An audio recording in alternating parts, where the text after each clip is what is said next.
प्रकार से आप हम लोगों ने महाराज मन की पुत्रियों का चरित्र श्रवण किया। आइए पुत्रों का चरित्र श्रवण करते हुए उत्तानपाद यद्यपि महाराज मनु के छोटे पुत्र हैं, लेकिन भागवत जी में इनका चरित्र पहले आया हुआ है। लाउडस्पीकर की खड़खड़ाहट मत करो, खड़खड़ाहट कर रहा है। बोलिए शंकर भगवान की जय। दक्ष की यज्ञ को भगवान ने अनुप्राणित किया। यज्ञ पुनः प्रारंभ हो गया। देवता लोग सुखी हो गए और कालांतर में सज्जनों भगवान भोलेनाथ हिमालय वापस चले जाते हैं, समाधि में चले जाते हैं। बाद में सती मैया का जन्म पार्वती के रूप में हुआ और पुनः पार्वती माँ भोलेनाथ के साथ यही गई। कथा प्रसिद्धि है जन्माई। आगे उत्तानपाद का चरित्र आता है। अच्छा, ये उत्तानपाद कौन है? बड़े उत्तानपाद तो है एक राजा, लेकिन अगर हम वेदांत से इसको समझें तो उत्तानपाद जीव मात्र उत्तानपाद है। और उत्तानपाद के पास दो रानी है, एक रानी का नाम है सुनीति, एक रानी का नाम है सुरुचि। ध्रुव चरित्र को समास में सुना रहा हूं, अन्यथा ध्रुव चरित्र चलिए 3-4 घंटे चाहिए। अब समास में सुन लो 2-3 मिनट में। आगे बढ़ते हैं। उत्तानपाद एक राजा है। तो यहाँ जितने लोग बैठे हम कुर्सी में हैं, जीव मात्र सब उत्तानपाद है। क्यों?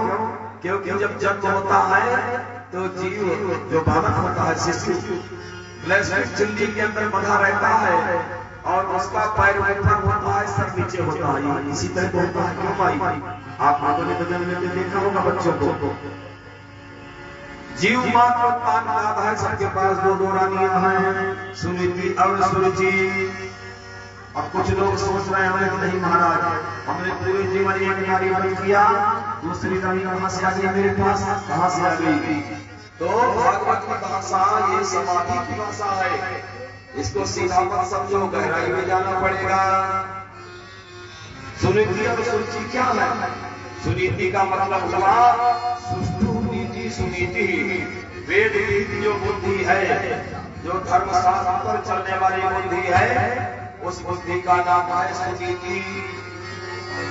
एक है बुद्धिमानी, एक है मनमानी।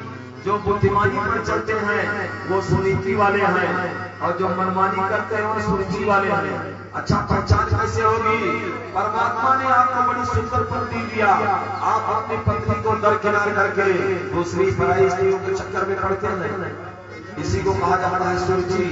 परमात्मा ने आपको खाने पीने के लिए सुंदर सुंदर वस्तुएं बनाई, मेवा मिष्ठान फल का जूस, दाल चावल रोटी विभिन्न प्रकार की सब्जियां आदि खाओ।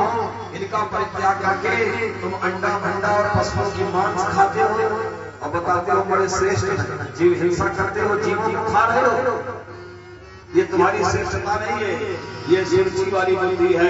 पीने के लिए गाय का दूध, भैंस का दूध, दही तमाम तरह के जूस है, उनको छोड़ करके मदिरा पान करते हो। ये हमारी रुचि है ना।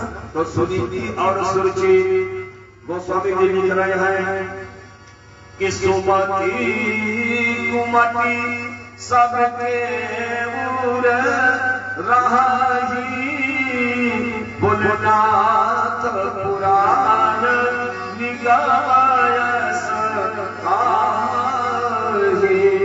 सुमति और कुमति सबके साथ रहती है। महाराज उत्तानपाद राजा कालांतर में बड़ी रानी को बेटे न हुआ। जब बड़ी रानी को बेटा नहीं हुआ तो उन्होंने दूसरा ब्याह कर दिया, सुरुचि आ गई। जब दूसरा ब्याह किया तो बड़ी रानी का बेटा हो गया। दोनों सच्चिदानंद भगवान की जय। बहुत समाज में ऐसा देखा जाता कि बड़ी बड़ी को बेटा नहीं हो रहा है, मैं दूसरा शादी करूँ, हो सकता हो ही जाए, और दूसरा किए तो पहले को ही हो गया। अब क्या करें? सुरुचि ने कहा महाराज एक ही म्यान में दो तलवार नहीं रहती, अगर मुझे आप भाव करना है तो इनको हटाना होगा यहाँ से। महाराज उत्तानपाद सुरुचि के रूप माधुर्य में आकृष्ट है। यद्यपि सुरुचि भी बड़ी सुंदरी थी, लेकिन वो तो सुनीति है, वेद विहित नीति है।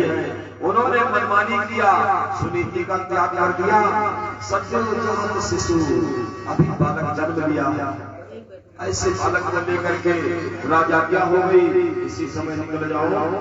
सुनीति मैया अपने सत्यजात शिशु को लेकर के जंगल चली जाती है। आहा, इतना रुदन किया, इतना रुदन किया कि जितने वृक्ष थे सबके पत्ते नीचे गिर गए और ब्रह्म वन देवता प्रकट हो गए। बोले देवी मैं तुम्हें पहचान रहा हूँ, तुम महाराजा कांतनाथ की बड़ी रानी हो ना? बोले हाँ। यहाँ क्यों आ गई? बोले राजा क्या हो गई, मुझे निकाल दिया गया है और मेरे साथ सत्यजात शिशु है, वो इसका जन्म हुआ, थोड़ी देर पहले इसका नारद छेदन हुआ था। जी ऐसा लंबा राजा जरा भी दया नहीं आई, इतनी धर्मप्रिया को बाहर कर दिया। हे माँ तू रुदन ना करे, मैं तेरी पूरी सहायता करूंगा। बंदेओं ने अपने परिकरों को आदेश दिया, पर्णकुटीर बनकर तैयार हो गया, फलों का ढेर लग गया। मेरा माँ इस पर्णकुटीर में तू निवास कर, वन देवियां तेरी सेवा करेंगी। माँ झरनों का जल तुझे पीने के लिए दिया जाएगा, ये फल खाओ माँ, बच्चे का पालन हम लोग कर देंगे। बोले बेटा सब ठीक है, लेकिन राजा क्या हुआ है कि मुझे फल नहीं खाना है, मुझे दूध दही नहीं पीना है, फिर क्या करना है माँ? बोले 100 ग्राम जौ का रहना है। अच्छा मुझे दूसरी साड़ी भी नहीं मिली है, एक साड़ी में जंगल आई हूँ, यही साड़ी पहन कर रहना। देवता को बहुत दुख हुआ। देवी सुनीति उस जंगल में निवास कर रही है और कालांतर में सज्जनों उनकी साड़ी फट गई। सुनीति मैया अपने अंगों को छिपाने के लिए वन देवियां आती है, महिलाएं आती है, सुनीति मैया की साड़ी में जंगली पत्तों को चिपका देती है मोम के द्वारा, उसी को पहनकर वो स्नान करती है। धूप में खड़ी रहती है, जब साड़ी सूख जाती है तब आश्रम में जाती है। इस प्रकार सत्य बालक का लालन पालन कर रही है। बालक जो 4 वर्ष के हो गए। बोलो ध्रुव महाराज की जय। नारद जी अयोध्या का नामकरण कर दिए और जाकर बताया, बोले राजा पागल राजा, वासना सख्त राजा, तेरी बड़ी पत्नी का बेटा 5 वर्ष का होना वाला है, तू भोगों में मत उसे बुला ले महल में, अन्यथा तेरा विनाश हो जाएगा। नारद जी ने जब राजा को समझाया तो राजा को होश आया, उन्होंने तुरंत रानी को बुलावा भेजा, लेकिन छोटी रानी ने रोक दिया। बोले महाराज अगर यहाँ आएगी तो मुझे भी पुत्र हुआ है, मेरे पुत्र का नाम उत्तम है, उसे यहाँ नहीं रहने दूंगी मैं। सज्जनों एक की बात है, बालक में थोड़ा सयाने हो गए, जंगल में खेल रहे थे और बच्चों ने कहा कि हमारे बाप को आते नहीं, अकेली माँ रहती है। बालक रोने लगे, बाल हट हो गया और बाल होने के बाद उन्होंने अपनी माँ से कहा, मामा मेरे पिताजी कहा मुझे बता दो। पहले माँ नहीं बता रही थी, लेकिन बाल हट, राज हट और प्रिया हट, ये तीनों हट बड़े जबरदस्त होते हैं। बताना पड़ा पुत्र सामने जो महल दिखाई पड़ रहा है यही तेरे पिता का महल है, उन्होंने मुझे जंगल में भेज दिया। अच्छा माँ आज मैं अपने पिता से मिलने नहीं जाऊंगा। छोटों से दूर चले जाते हैं दौड़ते हुए, पिता की गोद में बैठ जाते हैं। राजा ने अपने पुत्र को अंक में भर लिया, लाड प्यार करने लगे। उसी समय वहां दूसरी रानी सुरुचि आती है और बालक को उनके गोद से उठा करके बाहर पटक देती है। बोले है दादा बालसी पतनात्मारा मन में स्त्री गर्भ संप्रतना नूनम वेद भवायस्य दुर्लभेयर्थे मनोरथा। अरे बालक हट जा यहाँ से, राजा की गोद और राज सिंहासन तुझे नहीं मिल सकता, तब तक नहीं मिलेगा जब तक इस शरीर को छोड़कर तेरे कोख से जन्म नहीं लेगा।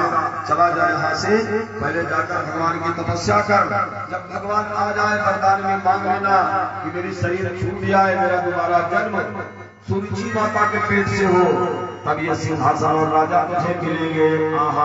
सज्जनों बालक सिसकियां भरते हुए चले आए, अपनी माता का सब बताने लगे। परंतु सुनीति ने अपने पुत्र को हृदय से लगा लिया। बोले बेटा, तेरी भी माता ने जो कुछ कहा आपसे निवेदन है चैनल को सब्सक्राइब करें, वीडियो को अधिक से अधिक शेयर करें।